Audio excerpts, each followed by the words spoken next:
Why? Why?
register of his burial was signed by the clergyman, the clerk, the undertaker, and the chief mourner. Scrooge signed it.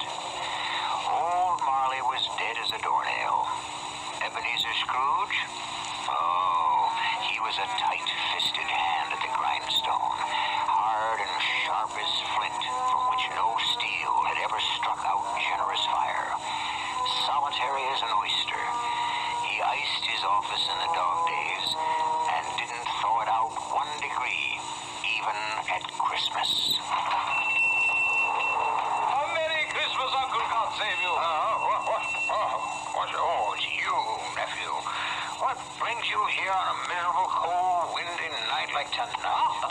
Cold and windy, yes, and the snow falling softly. A perfect Christmas Eve to say, Merry Christmas, Uncle. Humbug. Christmas a humbug? Oh, you don't mean that, I'm sure. I do. Merry Christmas. What right have you to be merry, or the world at large? What reason have you yourself to be merry? You're poor enough. Oh, come then. What reason have you to be dismal? What reason have you to be morose? You're rich enough. Don't you taunt me, Fred. And don't indulge yourself in expectations. Humbug. Take me as I am, Uncle, and as the season is, and don't be cross. Where else can I be when I live in a world of fools? Christmas. Phooey. What's Christmas time to you but a time for paying bills without money?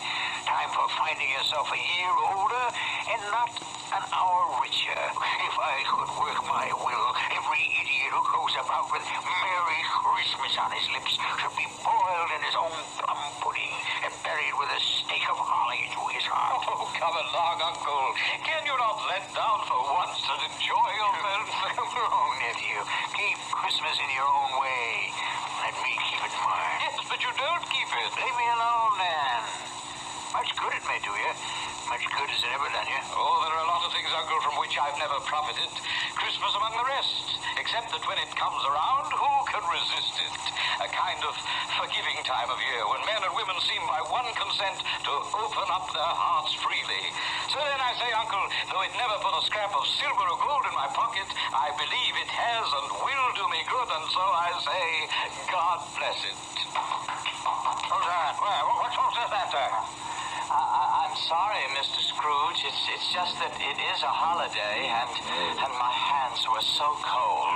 So let me hear another word from you, Bob Cratchit, and you'll keep your Christmas by losing your employment. Oh, please, sir, I humbly beg your pardon. It was just an action on the spur of the moment. Just apply the spur to goad you into finishing your work, Cratchit, and let's hear no more from you. Yes, sir. Well, nephew, why are you here? To ask you to dine with us tomorrow. Dine with you? Never. There's nothing more ridiculous than all the fuss and expense over Christmas dinner. Oh, Uncle, I want and ask nothing from you. Why can't we be friends? Good afternoon. Well, with all my heart, I'm sorry to find you so resolute. But least, I wish you a Merry Christmas. Good afternoon. And a Happy New Year. Good afternoon. And be sure to make the front door fast. No wasting of heat here. No extra logs on the fire. Yes, Uncle. Mr. Cratchit. Yes, sir. May I wish you a Merry Christmas and a Happy New Year. The first I am sure of, and I thank you. The other... Who knows what the future holds? Be of good hope. The nerve of all of them. My nephew, Westrel, and Bob Cratchit on 15 shillings a week with a wife and family talking about a Merry Christmas. It's enough to make a man retire to Bedlam. They're all mad. Begging your pardon, Mr. Scrooge, a gentleman to see you. Yes. Scrooge and Marley's, I believe. Have I the honor of addressing Mr. Scrooge or Mr. Marley? Mr. Marley's been dead for 7 years. He died 7 years ago this very night. Ah, sad. Sad indeed. Still, I have no doubt his liberality is well represented by his surviving partner. Liberality? At this festive season, it is more than usually desirable that we all make some slight provision for the poor and destitute. You may make your pledge here. Are there no prisons? We speak of the needy. The union workhouses are not still in operation. They are. I wish I could say they were not. A few of us private citizens are endeavoring to raise a fund to buy the poor some meat and drink and means of warmth. What shall I put you down for, Mr. Scrooge? Nothing. Of course, you wish to be anonymous? I wish to be left alone. By tax, I help to support the establishments we have mentioned. They cost enough and more. Let those who are badly off go there. Many can't go there. And many would rather die. They would rather die than let them do so and decrease the surplus population. Good afternoon, sir, whatever your name is. I find you hard to believe, Mr. Scrooge. Cratchit, let him out. Close the door, Cratchit, to extinguish what coals remain. Yes, sir. No, sir. Come here. Coming, Mr. Scrooge. You want all day tomorrow, I suppose? It's quite convenient, sir. It's not convenient, and it's not fair.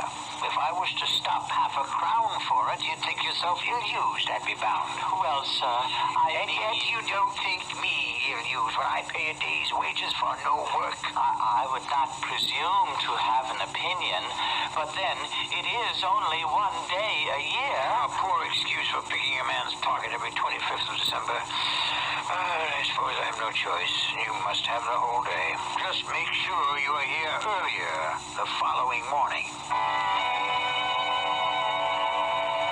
I dine my usual melancholy dinner in the usual melancholy tavern. Afterwards, climb the stairs to my living quarters in the gloom. Something about my door knocker stopped me as I was about to put the key in lock. For one strange moment, it looked like Marley. Ghostly spectacles turned up on its ghostly forehead. To say that I was not startled would not be strictly true. And even after I was entered and locked in and my candle lit, I did pause irresolutely before I dismissed it with Still, I was uneasy. Trimming my candle, I walked through all my rooms to make sure all was well. Sitting room, bedroom, lumber room, all as it should be. Small fire in the grate, spoon and basin ready. Little saucepan of gruel, since I had a cold. What's that? The front door. The side door. The bell by my bed. The one on the mantel and on the sideboard. What do they herald? Who rings them? The cellar door. And that noise. What? I won't believe it. It's humbug still. Grim Spectre, what do you want with me? Who are you? Ask me who I was. Who are you then?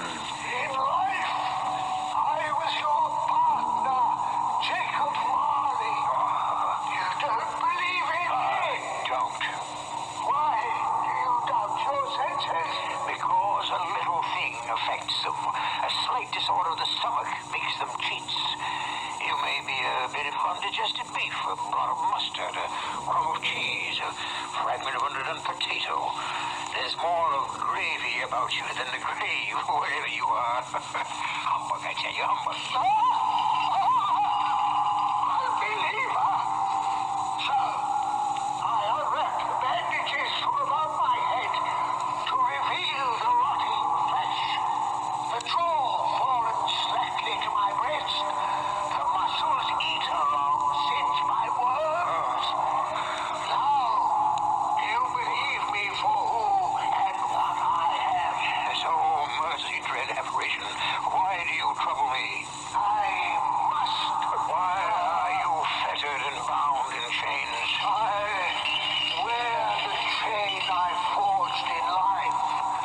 I made it, link by link. I girded it on of my own free will. Is its pattern so strange to you? Or would you learn the weight and length of the coil you wear yourself? It was full and as heavy and as long as mine these 7 Christmas Eves ago, and you have labored on it since. My once partner in life, what a ponderous chain you have built to drag you down in death. No, Jacob. Oh, Jacob Marley, speak some comfort to me. I have none to give. I cannot stay. I cannot linger anywhere. My spirit never walked beyond our counting house in life. So, in death, weary journeys lie before me. 7 years dead and traveling all the time. No rest, no peace. The incessant torture of remorse. I am here tonight, Ebenezer, to warn you that you have yet a hope of escaping my fate. Oh, you were always a good friend, Sankey. You will be haunted by 3 spirits. That is the hope you mentioned. It is. I think I'd rather not. Without their visits, you have no hope but to shun the path I tread. Expect the first tomorrow, when the bell tolls 1. But couldn't I take them all at once and have it over? Expect the second on the next night at the same hour. The third, when the last stroke of 12 has ceased to vibrate on your mental clock. And for your own sake, remember what has passed between us. Passed between us.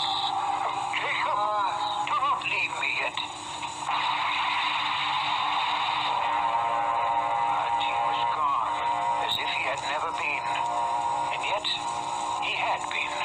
And Ebenezer Scrooge would never be the same man again. He fell asleep without undressing upon the instant. A sleep that was destined to be disturbed, as I shall relate when I return with Act 2.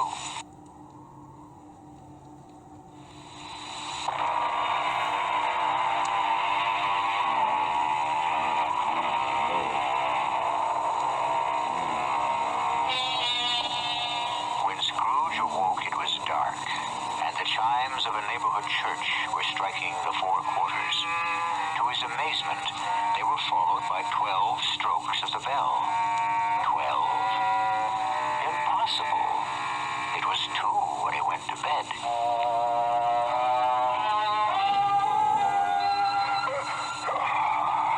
Why, it isn't possible I could have slept through a whole day and far into another night. As I lay, I suddenly remembered that Marley had said a ghost would visit me at 1. Who are you? I am the ghost of Christmas past. Long past. Your past.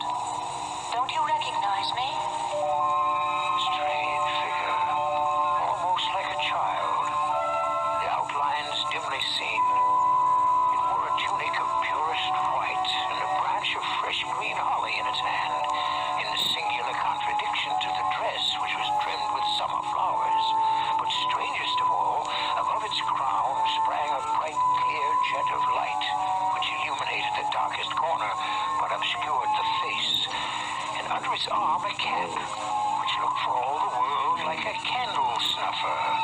For some reason I wanted it to put on its cap. The light is blinding. Would you not put on your cap? Would you so soon put out with worldly hands the light I shed? Is it not enough that you are the one who fashioned me this cap and forced me to wear it low upon my brow? Aye. What business brings you here? Your welfare. If you would regard my welfare, you would leave my sleep unbroken. Your reclamation, then. Take heed. Rise and walk with me. I cannot resist your command, but I am an old man, lightly clad and nursing a cold to boot. Do not deny me. Come. Follow me. All of a sudden, I was flying, floating on air. The night had vanished as the city below me, and I was looking down on the country in the clear, cold light of day, with snow dusting the ground. Good heavens! I was bred in this place. I was a boy here. Your lip is trembling. What is that upon your cheek? Nothing. The wind makes my eyes water. Lead me where you will. Do you not remember the way? Remember it. I could walk it blindfold. Strange to have forgotten in so many years. Let us set our feet on the road. I will not tell you most of where we wandered as time stood still or raced ahead at a whim.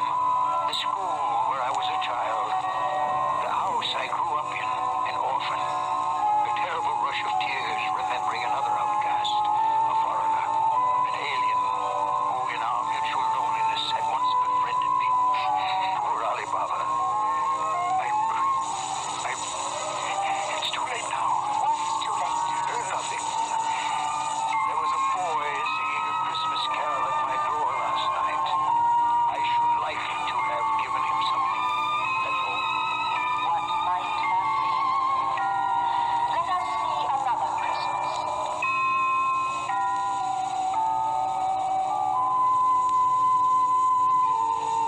What's that? Your aunt, who brought you up, passed away. Always a delicate creature whom a breath might have withered, but she had a large heart. Amen to that. I will not gainsay its spirit. When she died, she had, I think, children. One child. True. Your nephew. Yes. We traveled further, scenes flashing by like slides in a magic lantern. Old Fezziwig in his Welsh wig, my first employer. His Christmas parties with a groaning table, everyone dancing with a light foot and heart to the festive music. His kind wife, and the joy of working at a desk one wasn't nailed to. And then, someone I had shut away so long ago. What is it, Scrooge? That girl.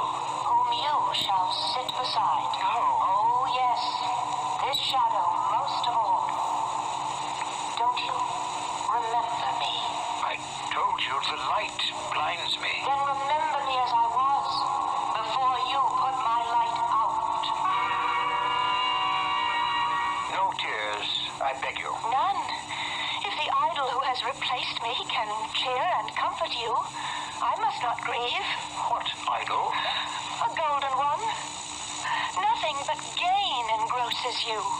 So, if I have grown wiser, I am not changed toward you. Our marriage contract was made when we were both poor. You are changed. When it was made, you were another man.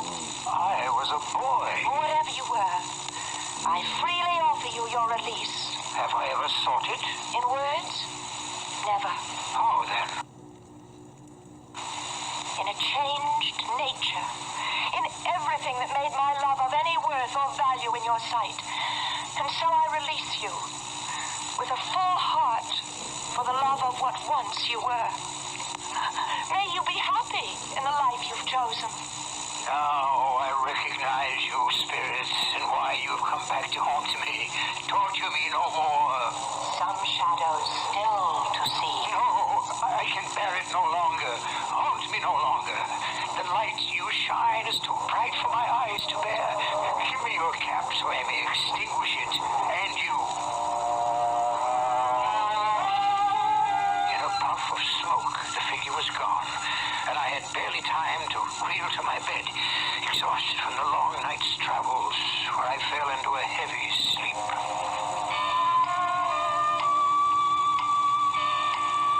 What's that? The clock ticking away. Awake in the night of time. Almost one. When the second messenger Molly sends me from the grave will arrive. What ghastly shape might he take? What hideous form? What torture might this one plan for me? At least I am prepared for anything. Well, prepared for anything, but nothing. Hello there, spirit. Are you invisible to me? What's that? That great light from beneath my sitting room door. Here's a fearful waste of light, a shocking extravagance. I must go in and douse these candles. Yet, I'm afraid to enter. Scrooge. Ebenezer Scrooge. Stop skulking there behind your bedroom door. Enter, man. Enter. Why, here's a prodigal spending of light in a great roaring blaze hot enough to set the chimney flue on fire. Look well on me. Have you never seen the like of me before? Never. It is time your eyes were opened to this and other things. Spirit, I will be no trouble. Conduct me where you will. I went forth last night on compulsion, and I learned a lesson which is working now. Tonight, if you have aught to teach me, let me profit by it. Hold fast to my robe. In the blink of an eye, we were transported to a mean and shabby little house, threadbare but clean as a new washed shirt, and redolent of the mouth-watering smell of goose, basking in sage and onion, and aromas of an eating house and pastry cooks next together, which came from the Christmas pudding. Whatever has got your precious father then, and your brother Tiny Tim? I never remember him, Martha, as late as this on Christmas Day. What a place is this? The house of your clerk, Bob Cratchit. See, here he comes now. That child he carries on his shoulder, with a little crutch in his hand, and his lower limbs bound in an iron cage. The youngest of the Cratchits, Tiny Tim. Why, look at him struggle after the others as his father sets him down. Where are they off to? To watch one of the merriest sights of this merriest of seasons. The golden goose turn on the spit. Shh. Listen. How late you are, my dear, and how cold. Come, sit you down by the fire and have a warm. Lord bless you. After I've had a look at that goose, too. First, tell me, how did Tiny Tim behave through the service? Oh, as good as gold and better.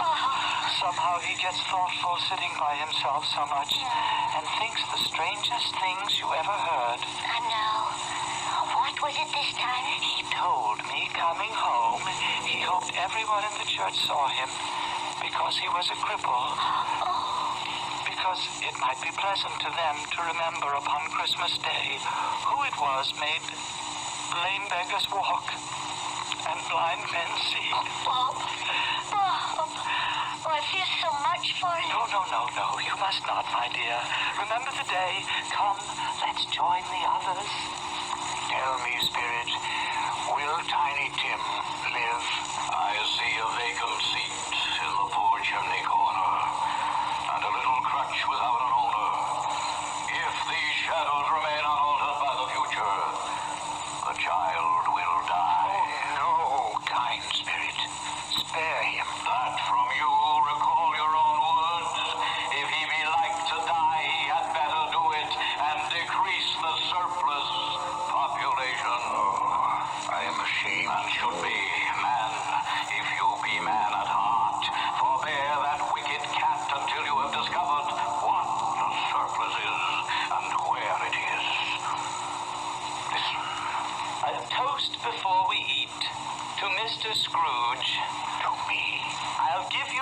Scrooge, the founder of the feast. The founder of the feast, indeed.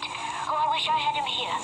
I'd give him a piece of my mind to feast upon, and I'd hope he'd have a good appetite for it. Oh, my dear, the children, Christmas Day.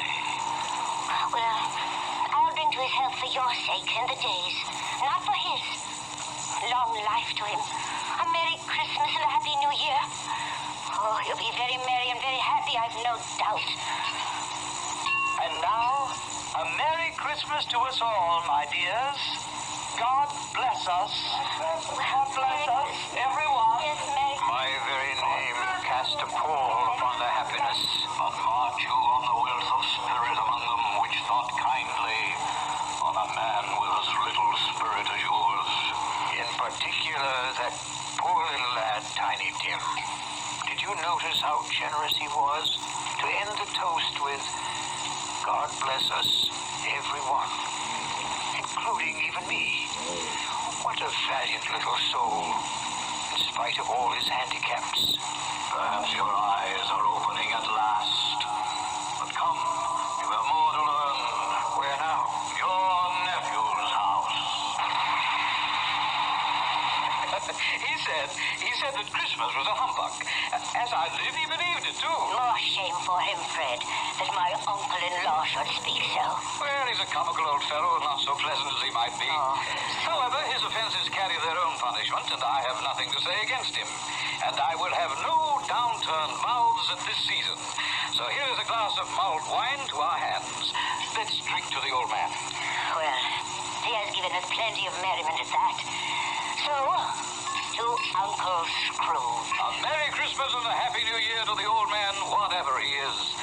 He wouldn't take it from me, but may he have it nevertheless. To Uncle Scrooge. To Uncle Scrooge. No, wait. Let me go to them. Explain. Too late for me. The hour grows too late. Away. Where stand we now? This open place. A crossroads where I must leave you. Forgive me what I ask, but I see something strange protruding from the skirt of your robe. That might be a claw for all the flesh there is upon it. Yes. Then see what you must see. From the sanctuary came forth a boy and a girl, yellow, meager, ragged, scowling, wolfish, but prostrate too in their humility. I started back appalled. Spirit, are these yours? They are man's. The boy is ignorance, the girl is want. Beware of them both and all of their degree, but most of all beware this boy, for on his brow I see written doom, unless the writing can be erased. My time is sounding. Wait, have these pitiful creatures no refuge or resource? I answer in your own words. Are there no prisons? Are there no workhouses? Hold, for one moment, help me. Where should I turn? Turn and face your future. The black phantom that approaches you now. Face your future. Your future.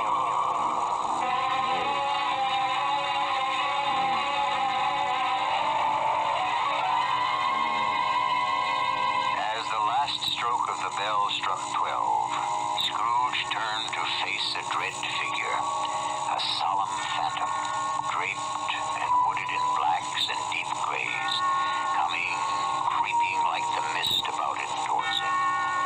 I'll return with Act 3 very shortly.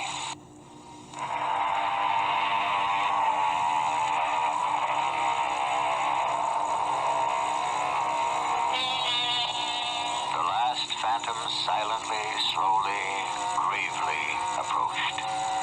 It was shrouded in a deep black garment, which concealed its head, its face, its form, and left nothing of it visible save one outstretched hand, which served as its only voice, for the spirit neither spoke nor moved.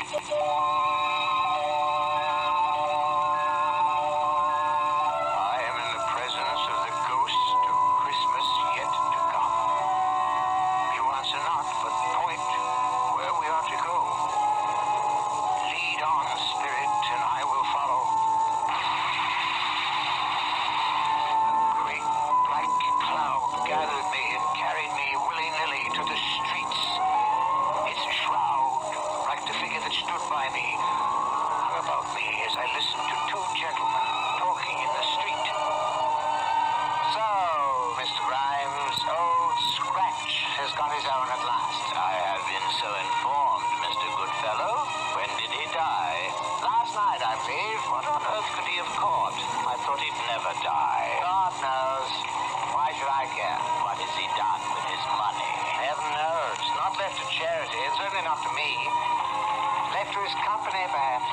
God knows he appears not to have had any sort of personal tie. By which token, it's like to be a very cheap funeral.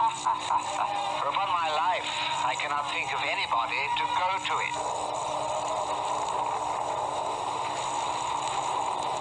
How dismal and awful to dismiss another human being in such terms. Forgive me, dread ghost. I did not mean to diverge. You wish to reveal something to me? You have my full attention.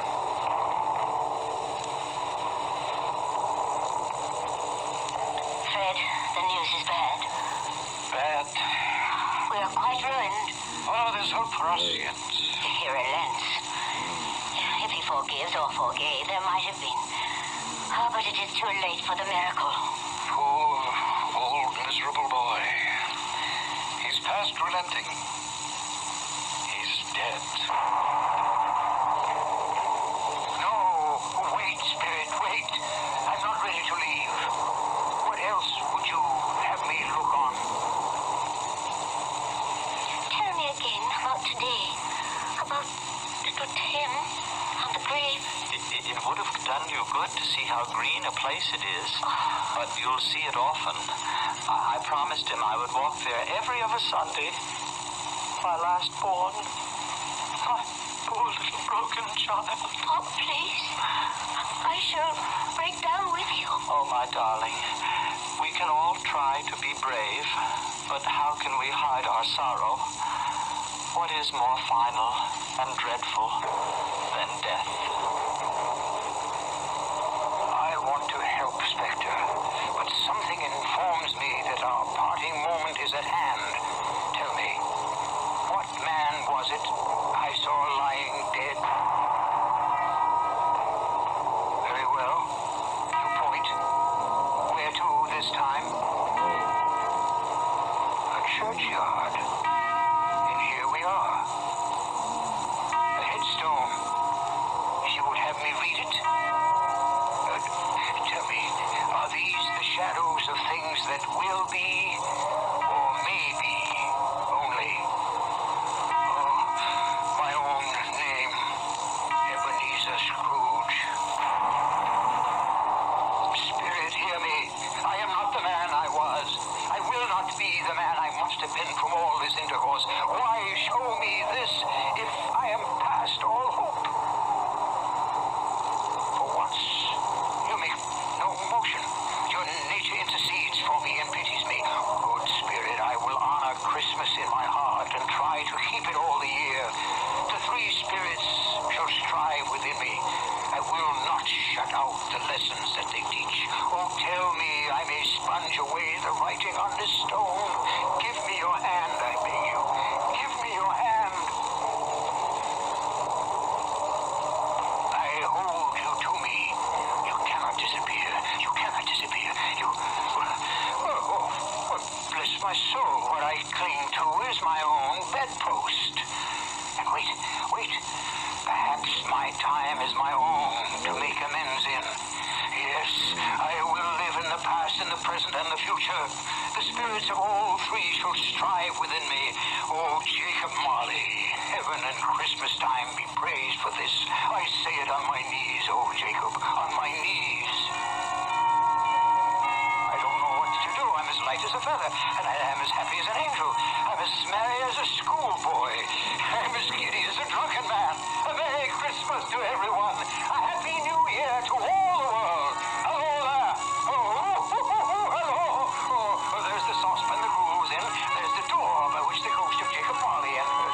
There's the corner where I saw the wandering spirits. It's all right. It's true. It all happened. Oh my God, I don't know how long I've been among the spirits. I'm a baby. I don't know what month it is. Throw open the window and rejoin the world. Hey, Mr. Grimes, what's today? Why, Christmas Day.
myself in all my best and issued forth to the streets.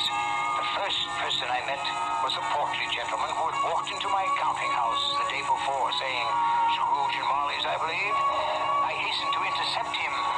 "My dear sir, how do you do? I beg your pardon. I hope you succeeded yesterday. A Merry Christmas to you, sir." "Mr. Scrooge." "That is my name. I fear not pleasant to you. Allow me to ask your pardon, and will you have the goodness to allow me to contribute? May I have your ear, sir?" "Lord bless me. So much. My dear Mr. Scrooge, are you really serious?" "If you please. Not a farthing less. Will you do me that favor?" "Oh, my dear sir, I don't know what to say to Don't say anything. Come and see me. Will you come and see me?" "I will indeed." "Thank you. I thank you 50 times. Bless you."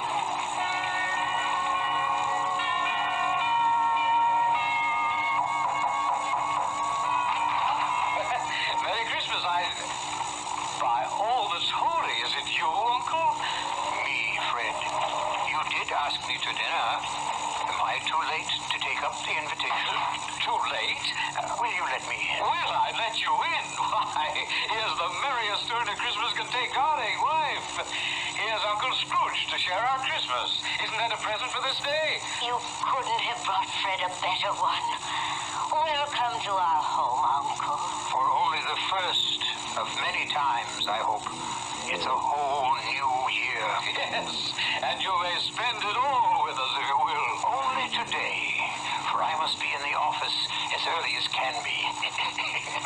No, don't steal glances at each other. It isn't business on my mind, but recompense.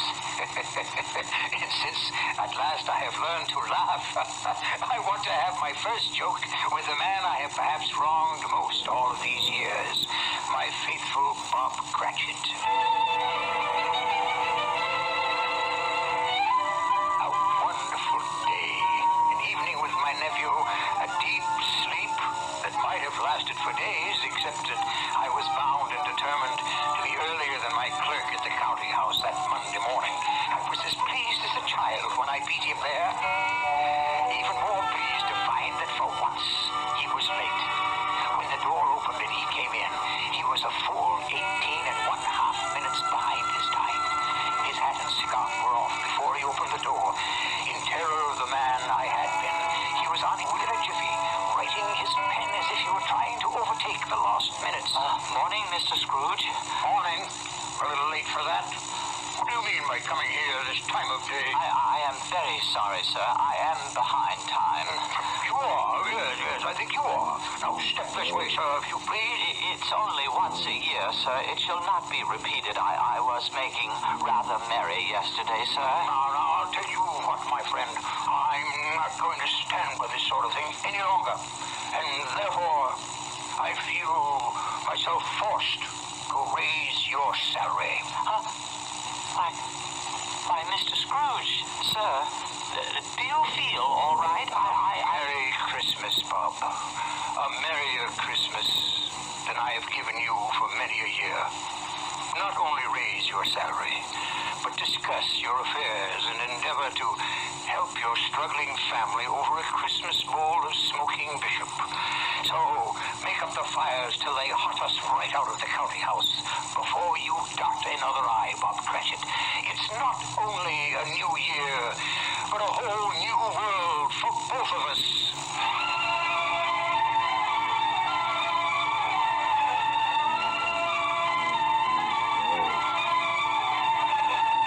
As we all know, Scrooge was better than his word.